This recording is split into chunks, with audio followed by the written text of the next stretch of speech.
Hi guys, today I want to show you how to create LinkedIn background photo using Canva.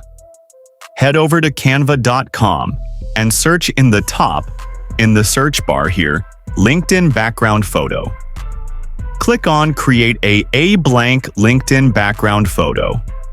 This will redirect you to the edit page of Canvas, so you can choose whatever background you like. For example, we'll show this one. And now, you just can edit the text, the main title text here on the bottom, etc. You can change all the colors. The background, you can choose another background here.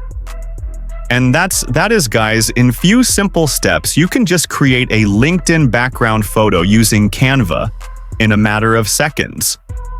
So, if you found this video helpful, don't forget to like and subscribe.